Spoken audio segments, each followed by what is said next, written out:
Tá preparado? Vamos começar a relacionar os arcanos maiores do tarô com cada uma das travas de energia do Jinshin Jutsu. Hoje começamos com o Mago do Tarô.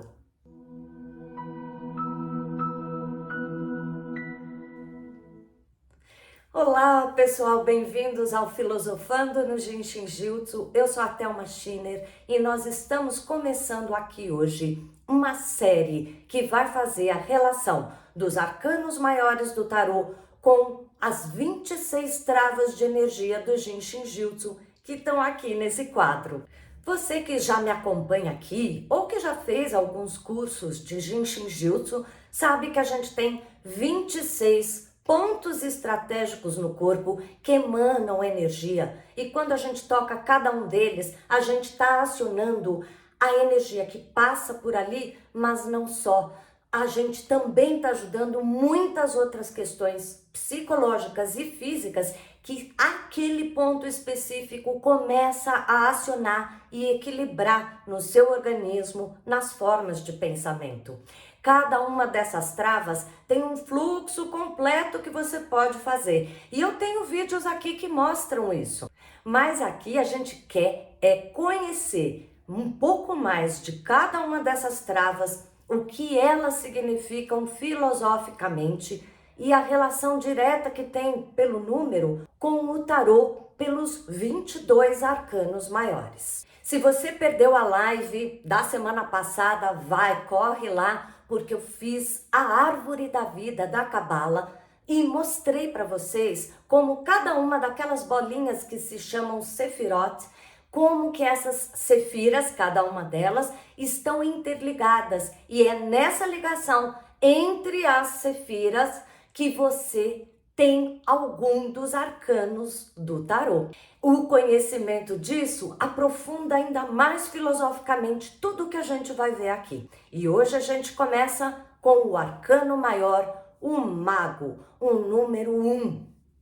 Se você olhar bem a figura do mago ali, em qualquer tipo de lâmina, você vê esse rapaz muito robusto e bastante jovem, sempre pronto e com uma mão para cima, outra mão para baixo. Aqui temos 3 baralhos diferentes, sempre mostrando o primeiro arcano, o Mago do Tarô. E em todas as figuras você vê esse jovem numa posição semelhante e à frente dele também os 4 elementos que simbolizam os 4 naipes de qualquer baralho. Ouro, representado pela moeda, espada, copas, que é a taça, e paus, que é o fogo ou aquele bastão. Neste primeiro baralho cabalístico, você vê vários elementos e cores que são símbolos muito importantes de conexão do céu, do nada, com a terra, buscando a formatação. Neste segundo baralho você também vê o rapaz conectando o céu e a terra e também tantos elementos de símbolos que mostram a capacidade da gente gerar algo concreto. E tudo se repete neste baralho mitológico, o mesmo rapaz conectando o nada do universo com a matéria e os símbolos à sua frente. Ali, na árvore da vida, a gente também vai ver essa relação, porque o arcano do mago vai ligar Keter, a primeira sefira ali em cima, aquela que quer dizer o nada do universo, a fonte vital que principiou tudo, e a ligação desse Keter com Binah. Binah é a sefira que fala de conter, de começar o movimento, de trazer para alguma forma, para algum primeiro movimento de contenção, de organização. Então imagina esse mago que liga o nada com o conter, com o trazer para o princípio da forma. Isso é o que o mago representa ali no tarô. Essa é a árvore da vida, o símbolo cabalístico que se relaciona com todas as lâminas do tarô, as 10 sefirot, as bolinhas que estão conectadas com 22 caminhos, conexões, que são os 22 arcanos maiores do tarô. O mago representado ali na conexão de Keter com Binah, a ligação do nada, do princípio, que Keter significa filosoficamente ligado com Binah, que é a primeira contenção, a primeira possibilidade de formatar algo.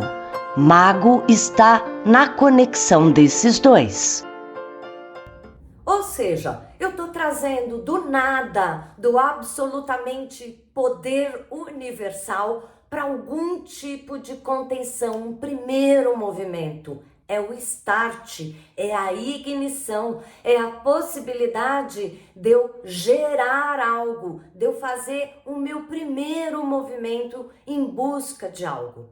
Como eu falei também ali na live, a gente percebe que cada um desses arcanos, conforme a gente vai andando, é um processo também natural de autoconhecimento, de desenvolvimento pessoal, filosófico e espiritual. E também de um movimento que é natural em qualquer coisa que a gente faça na vida.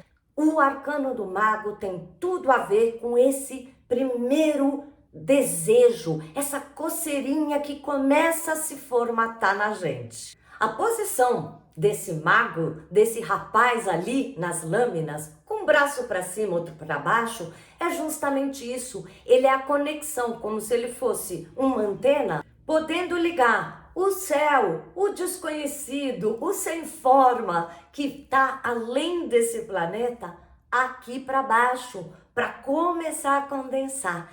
Quando a gente faz a conexão desse mago, eu relaciono diretamente também com a primeira trava de energia do Jinshin Jyutsu, a trava número 1, que fala exatamente do start do movimento. Quando eu ganho impulso, quando eu ganho energia para começar a esquentar as turbinas, para começar a ligar meu motorzinho para qualquer projeto que depois vai começar a se desenvolver. A relação é direta.